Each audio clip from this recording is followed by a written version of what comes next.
Hey, this is Father George Corrigan with a few Sunday thoughts for the fourth Sunday of Advent. Um, I've never minded complicated and messy.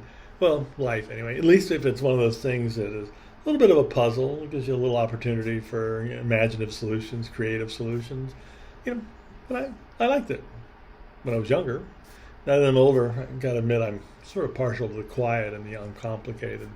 In a certain sense, that's what these Advent readings on this fourth Sunday are about. They hold up to us, messy and complicated, and how are we going to respond to it?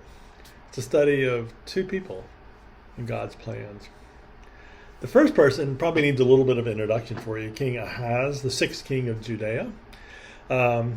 He is in a balancing act. His life is messy and complicated. God told the kings of Israel, the kings of Judah, look, you keep the people in covenant, but don't do these three things. Don't collect wives, don't collect horses, and don't collect money or gold. And the first one was, don't collect wives. Don't make these alliances with all your neighbors, all these small tribes, so you can have this alliance in case the enemy comes and they can be your first line of defense. Don't collect horses. In other words, don't build up an army in case that first line fails, that you can take care of it yourself. And if that fails, and you've collected gold, well, you can buy off the enemy. How about here for a better plan? You're sitting on David's throne. Trust in God that God will intercede and save you.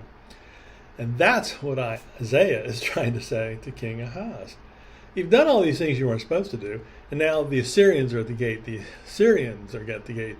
The northern tribes are all after you, and there's always Egypt in the south. And you think you can manage it all. Look, I'm here to tell you, trust God. Ask for a sign. Well, Ahaz is so much into himself and so deep mired in this mess, and he goes, no, well, I'm not going to ask God for a sign. It's kind of a red herring of an answer. And Isaiah says, well, you're going to get one anyway. And the virgin shall bear a son, and he shall be called Emmanuel. God is with us. And certainly that rings with us. It's the nativity scene. Way back in the centuries before Jesus' time, the promise of the one Emmanuel would come with us. And it's the thing that in that moment, that theme in the second reading, the obedience of faith, Ahaz is called. You're the king. I need your obedience of faith on this. Trust in God will save you from all this, not your wives, your horses, your army. Ahaz takes a pass, and it doesn't end up well. In fact, he's considered so bad, he doesn't even get buried with the kings, his predecessors. The counterpoint to that is Joseph, the spouse of Mary. In that gospel reading, Joseph is described as a righteous man. He's devoted to God with this moral center. And I'm sure he likes the simple life. I just want to be a carpenter. I don't what you want me to do. What? And this angel appears to Joseph.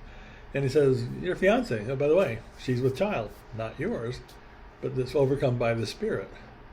And he's thinking, what? Well, if that becomes public, she runs the risk of being stoned. If I just divorce her quietly, well, she's going to be ostracized, and then she'll kind of be widowed in a certain way. And if I say yes, boy, whispers and gossip. Why is this so complicated? And yet, what the angel says is, do not be afraid. Joseph, I need you to embrace the complications. I need you to embrace the suspicions. I need you to embrace what to you is inexplicable. I need you to kind of lean into it. I need you to be willing to live a life that is different than you had planned.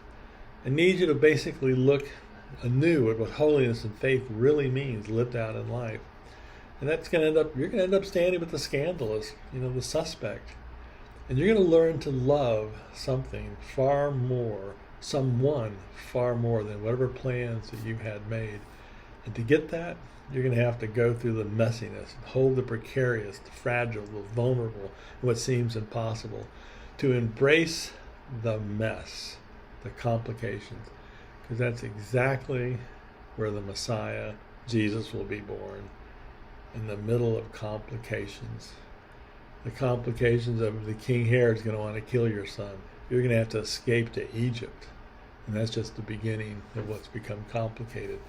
Will you have the obedience of faith? And that is what these readings call for us in this moment. That God is going to call us at some point into the messiness and complications we'd rather not do. Are we willing to be like Joseph and answer? Or will we be like Ahaz and say, no, I can figure this out on my own? It's the challenge of our lives, the challenge of Advent. But at the end of it, through the obedience of faith, is the promise of the child to be born, the one called Emmanuel. That's the path the obedience of faith takes us. And may you walk this path, and may your Advent be whole and complete.